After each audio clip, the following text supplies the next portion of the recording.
Olá, continuando a nossa programação do Setembro Amarelo, eu venho hoje falar um pouquinho sobre a relação de suicídio na infância, porque muitas vezes nos surge a pergunta: criança comete suicídio? E a gente precisa parar um pouquinho para falar sobre isso. E, primeiramente, respondendo a essa pergunta, a criança, ela só pode chegar a cometer suicídio na infância se ela tiver um entendimento do que é a morte, né? E aí onde entra a importância, né, da gente falar sobre esse assunto. Uma criança de 3 ou 4 anos, ela não tem entendimento do que é a morte. As crianças, né, no século passado, participavam, né, de velórios como se aquilo fosse algo totalmente normal. Hoje, a gente percebe um tabu em volta das crianças participarem de velórios. A família tem uma preocupação imensa se vai dizer àquela criança que algum ente querido faleceu, como é que conta, né? Porque muitas vezes os adultos não estão preparados para isso. Então, assim, uma criança de 3 ou 4 anos, se ela for a um velório, ela vai ter um pensamento o quê? Que aquela pessoa está ali dormindo, que a qualquer momento ela pode acordar. Então, a criança, ela não tem ainda esse entendimento do que é a morte. Então, essa criança, ela não vai cometer suicídio. Algumas crianças de 5, 6 anos, se ela for uma criança, né, que culturalmente, na família, ela participou de muitos velórios, ela teve muito contato com a morte, ela já pode ter esse entendimento da morte, mas isso geralmente vem mais tardio. Vamos dizer assim, 9, 10, 11 anos, a criança já tem esse total entendimento.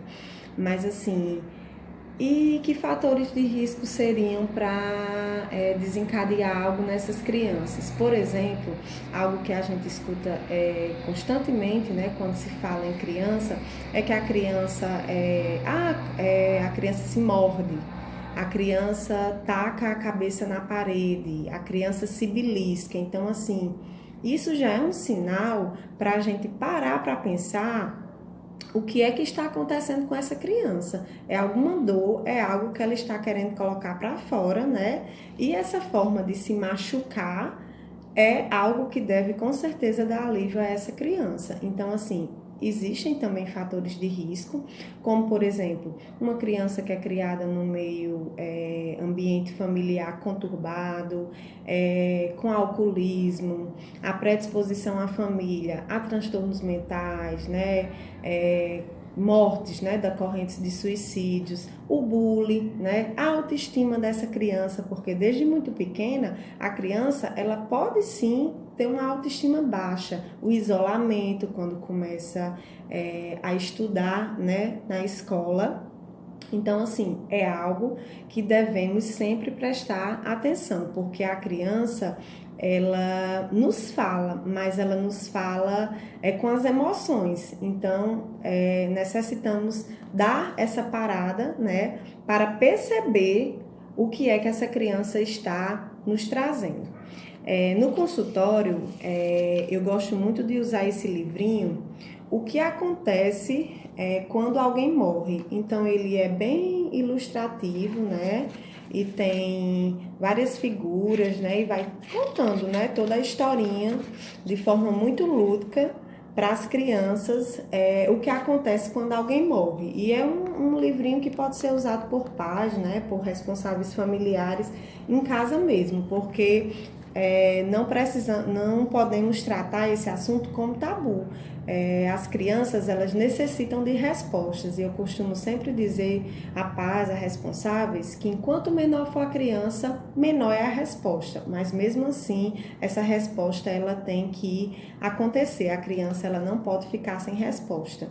E por que que as crianças vêm à terapia, né? Muitas vezes as crianças vêm à terapia não com um sintoma próprio, como esses, né, que eu já falei anteriormente. Às vezes a criança vem com um sintoma familiar, né? Acontece algo nessa família e a criança, ela introspectou para você, porque o eu da criança, ela ainda não foi construído, ela está em construção, então vai ser construído a partir desse ambiente familiar e a partir, né, do que vão fazer dessa criança. Mas assim, o que é difícil, né, quando a gente vai trabalhar na terapia infantil? Não é difícil trabalhar a criança, o mais difícil é a orientação aos responsáveis familiares. E educar exige muito do aparelho psíquico. Então, assim, é um fator de risco também. Existem pesquisas já relacionadas a isso, desse aparelho psíquico, como ele fica fragilizado, porque sabemos que não é fácil educar. Então, assim, nós, cuidadores, mães, pais, familiares, sobrinhos, quem convive com crianças, né, e tem essa responsabilidade, precisa estar muito bem trabalhado, né, para poder, assim, trabalhar essa criança, poder prestar atenção nessa criança, porque mesmo não existindo um índice, né, de suicídio entre as crianças também podem cometer suicídio. Então, para a gente parar um pouquinho e prestar atenção que as nossas crianças, elas também precisam cuidar da saúde emocional. Então, é isso.